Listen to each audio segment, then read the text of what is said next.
We've spotted the fugitives.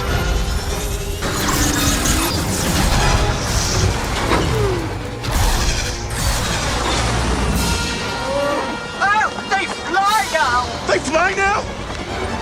They fly now!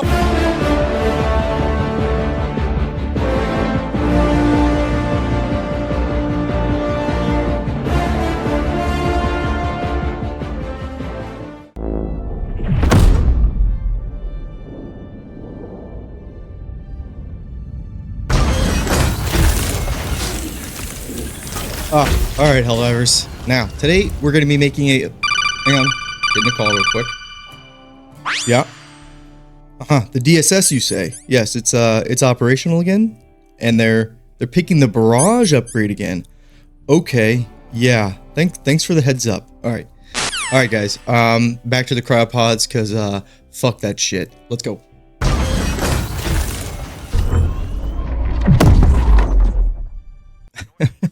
Sorry for a little bit of a longer intro there, but I thought it was funny. And speaking of funny, the DSS. So like, just imagine, because of canon and everything, every Helldiver's death is canon technically. But just imagine being a Helldiver who has been working to get this DSS operational, and it gets done, and then you're one of the first Helldivers to go planetside and have this thing support you. And then just to have an intern basically bombard your ass and kill you, and that's how you go out. That would suck. That's the way to go. That's pretty funny. But jokes aside, today we're making an assault trooper build, and the idea behind this build is to attack objectives, destroy enemy infrastructure as basically as quick as possible, and being very, very mobile. So we're going to start off with the equipment, then we're going to move to stratagems, and then I'm going to kind of go over the play style with this build, because it might not be for everybody. This is a little bit of a lone wolf type of build, maybe even a solo build. I'm not going to definitively say solo, because I'm not really a solo Helldiver. I have a video on that, and it got pretty ugly. But this is more of a lone wolf style type of play. So starting off with the equipment here, and to nobody's surprise, it is going to be either the purifier or the crossbow that I'm going to recommend.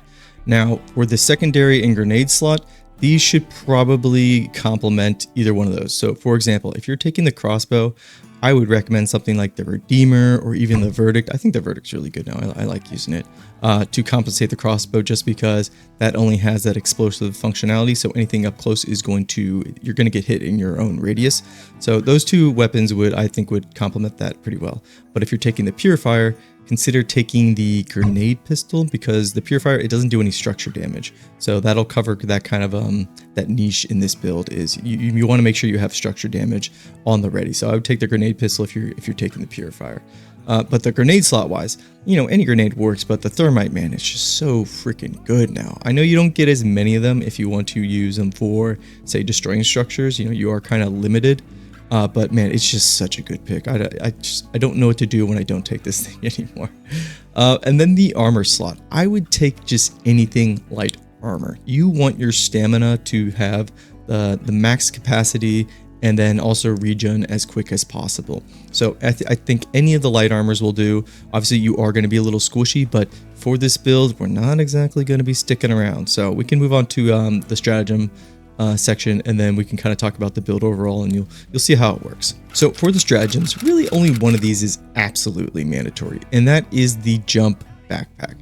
This is going to help us zip around the map and go from objective to objective. And the cooldown, and since it's been buffed, it is just so much better. It's so much fun to use just in general. If you haven't tried out the jump pack in a while, just give this thing a go. I know some people aren't the biggest fan of how it changed the way, like the distance and the way you jump, but to each their own. I am having a lot of fun with it. So, but the jump pack I think is absolutely mandatory for this build. And then the next two slots, so 2 and 3, I would take one of the barrages. You can take the walking barrage, the 380 or the 120, and both of these just fit into this build perfectly. And then for your last slot, so this is kind of up to you. You can take a lot of things. You could take the napalm. but the napalm doesn't do structure damage, so keep that in mind. We do want to focus on structure damage because that's kind of like that's the center point of this build. Now you could take the precision orbital strike. It's a very good stratagem. It's just it doesn't maybe punch or give you as much bang for your buck as say something like the 500 kg for the Eagle airstrike. So you could take either one of those, but the orbital precision, it does have a low cooldown, so you do get a lot of uses out of it, and it kind of does fit into this build because we're mostly like an orbital type of build going on here. Some other recommendations, you could just, again, take a walking barrage build. You could take all 3 of the structure damaging barrages, and that would be completely fine, but that's up to you. If you are taking the Purifier, this may be a good time to take the grenade launcher. I do love the grenade launcher, and I haven't made a build around it yet. I don't really think this one classifies as it, but the grenade launcher with the Purifier, that's a good pairing because the Purifier, again, doesn't do structure damage, but the grenade launcher, it does excellent job at closing bug holes and destroying fabricators, so it has its uses there, and obviously it's just good all around in general. But I wouldn't take it with the crossbow. The crossbow already kind of does the grenade launcher's job, but obviously in the primary slot. So those are my stratagem picks. So now let's give an overview of what you're doing with this build and kind of the strengths and the weaknesses. So with this build, you are highly mobile just because you have light armor and then you're using the jump pack.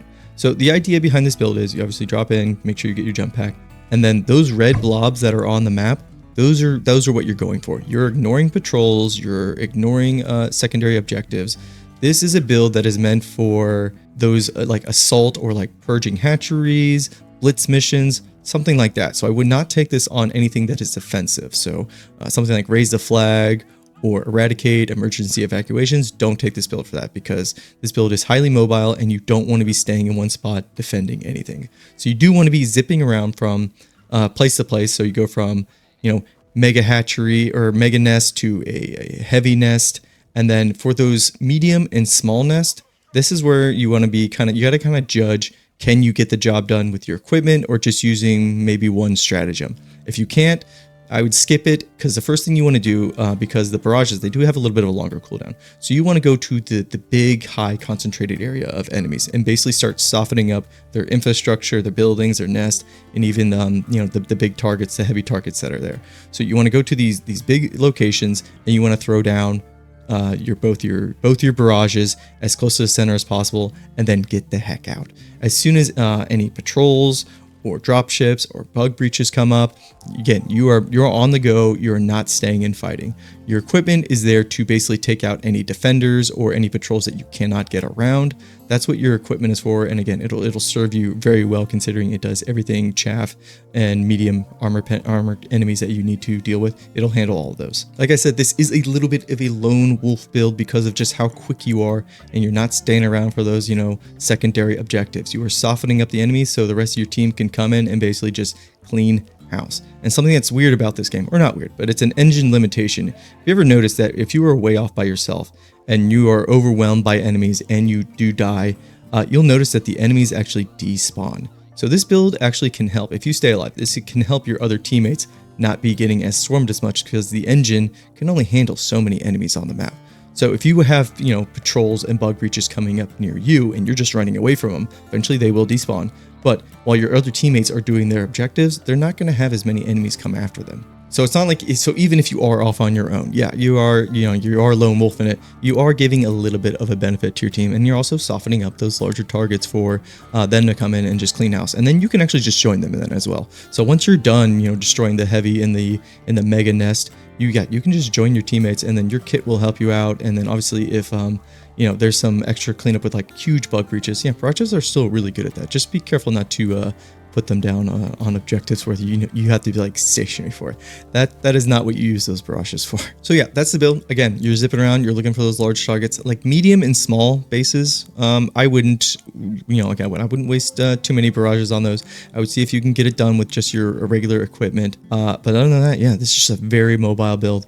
Very fun to play. I've been playing it. This is my go-to at the moment because I'm having so much fun with the two primary weapons, and then the jump package just feels so good. It feels so good to be going that fast, So let me know how you guys like it. As far as the state of the galaxy, the DSS, man, what a freaking letdown so far. The Eagle upgrade's pretty cool, where it has the strafe and runs go through the battlefield. I saw some people say they didn't see it in effect, but I had it work for me in the bot missions, and it was cool to see them just, target and take out just lines of bots at a time, and it never targeted me. So I'm interested to see how this will do against the bugs, because obviously the bugs, they have to get in melee range essentially for most of the time. So I'm interested to see like what kind of line pathing they'll take, if they have it like coded to where they can accidentally strafe you down. But I guess we'll see. Other than that, I'm counting on this thing getting more upgrades that are actually useful. Because again, the other two, the barrage, the bombardment barrage, not very good. That thing sucks really bad. That is, I saw how that thing worked, and I just said immediately, I said nope, and I just got out of that planet and I just went somewhere else. I'm like, I'm not dealing with this bullshit. I'm not even gonna like stick around to get recording of it because it's just so bad. And the other one's just a boring booster. So hopefully they have a little bit more in the tank as far as creativity with this thing. I would hope so. We spent a freaking long time trying to get this thing up and operational. Other than that, I think we got vehicles coming soon. Soon, TM. I don't know what soon means to everybody else, but yep, that's the video. If you made it this far, consider hitting that like and subscribe button. We're just a small, chill, relaxed Helldivers 2 channel, and I will see you guys next time. Peace and take care.